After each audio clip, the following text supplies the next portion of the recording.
Welcome to episode 5 in my Workspace Redesign series. In this episode, I'll walk you through the basics of metric floor plan scales. Whether you're a beginner, a hobbyist, or just someone curious about how architects translate real spaces onto paper, this is for you. If you're new here, I'm Anna, I'm a licensed architect based in Europe. Initially, for this video I had planned to show you how I sketched the floor plan of my room in scale, now that we have all the measurements which we took in episode 4. But then I realized that some of you might not know what metric scales are, or the amazing benefits that they bring when designing with them. So to be sure that everyone can follow my next episode, here's the introduction that you need in metric scales. Let me show you a simple example to highlight why working with scales can be so helpful. Let's assume you have a room that is 3 by 6 meters and you want to add a table in this room that is 90 by 180 centimeters. Now, if you don't know anything about scales, you might try to sketch the contour of the room on a graph paper. You know it's a rectangle, and you might even use the grid to help you draw the length twice the size of the width. And you might try to sketch the contour of the table, which is a rectangle again. Here too, the length is twice the size of the width. But how do you know how big the table is in relationship to the room? Is it this big or this big? In the first version, I get the feeling that I could fit 2 tables in this room. In the second drawing, there might only be room for 1. If I put this table in the middle of the room or slightly to one side, how much space do I have in front of the table or behind the table or on each side? And while you might still be able to give me an answer to this question by using simple mathematics, the problem becomes a lot harder when you have more and more objects in this room.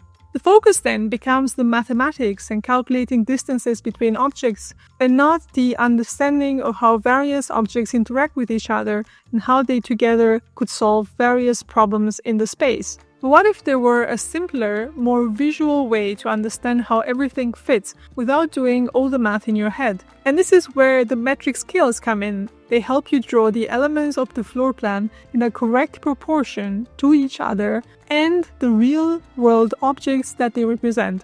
Let me show you what I mean. The way we're going to do this is by using a grid. Remember how in episode 3 we used the grid to help us guesstimate the overall proportions of the room? In this episode we will use the grid to determine dimensions a bit more precisely. Let's assume you had a graph piece of paper and the grid lines are spaced 1 centimeter apart. If I wanted to draw the contour of my room that is 3 by 6 meters proportionally correct using this grid, I might draw it as 3 squares by 6 squares. In that case, each of my squares represents 1 meter in real life, and the length of my room is twice as long as my width. But I could also represent my 3 by 6 meter room with a 6 by 12 squares rectangle. This would also be a proportionally accurate depiction of the contour of my room. The length is still twice the width, but this time 1 square of my room would be the equivalent of 50 centimeters in real life. 50 centimeters multiplied by 6 is 3 meters and multiplied by 12 is 6 meters. So now you see we have 2 rectangles. They both accurately represent our room, but they are proportionally different to each other. One is twice as big as the other,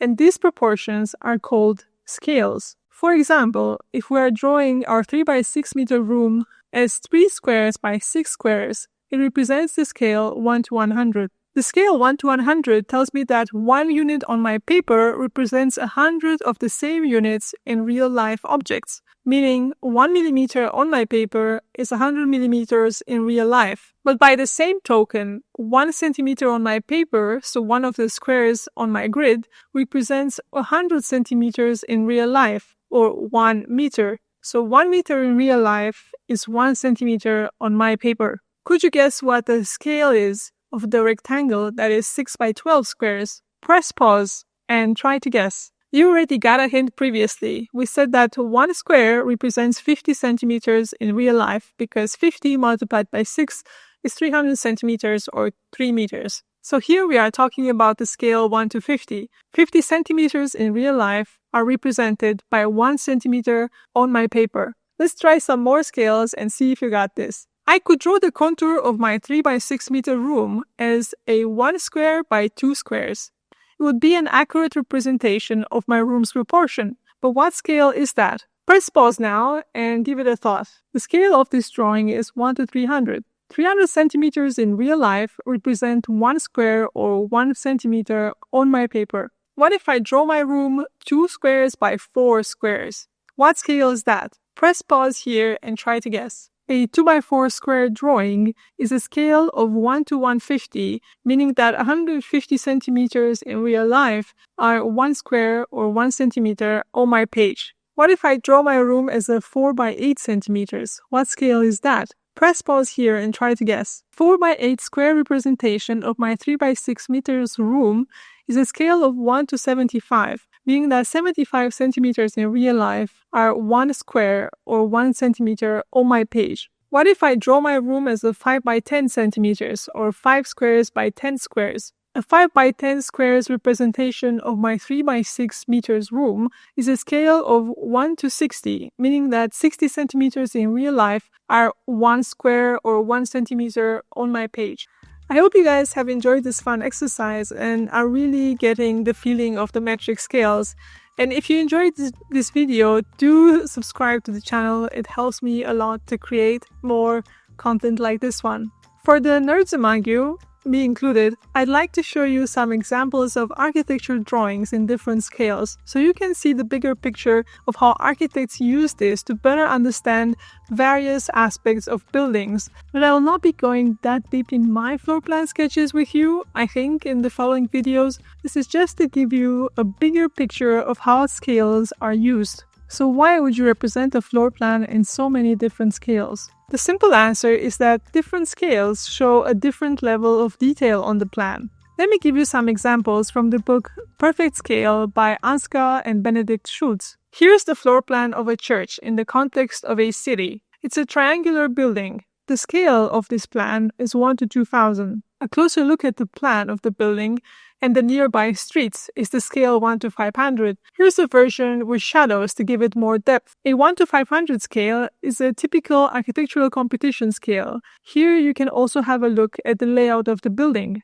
You don't see any doors and windows, but you can have an understanding of the rooms and where they are located in the building, where the stairs are, and so on. You can also have a view and a section of the church in the scale 1 to 500. The section shows you, for example, that you have 2 floors in this part of the building, a church tower, and a hall with the second floor here. We can have a look at the gathering hall area in the scale 1 to 200. Here we can see the walls in a double thick line. The walls are interrupted by door gaps. The interior doors are not yet visible, but we can already see the entryway portals to the church. In the section 1 to 200, you already understand a bit more than you did in 1 to 500.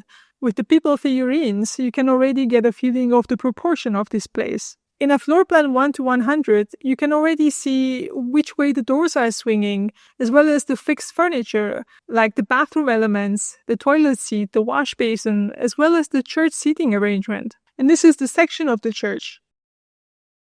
A floor plan 1 to 50 has way more information on it. You can see that the walls are hatched differently to show different materials they are made of. One is structural concrete, the other is natural stone cladding. You have information about the staircase, the floors, the walls, and the ceiling. There's a lot more information about each part of the building and how they relate to each other in the scale 1 to 50. And this is also what a section 1 to 50 looks like. Finally, here's the section through the window at a scale 1 to 5. You can see not just the wall, but the wall cladding and the different elements of the window and how they connect to the wall. The smaller the scale, the more details you are able to see about each layer and its purpose in the building. Each different scale also focuses on one aspect of the building that needs to be resolved. At the scale 1 to 2000, 1 to 500, I need to determine the relationship of the building with the streets and buildings nearby. At the scale 1 to 5, I'll be focusing on how my window is fixed to the wall.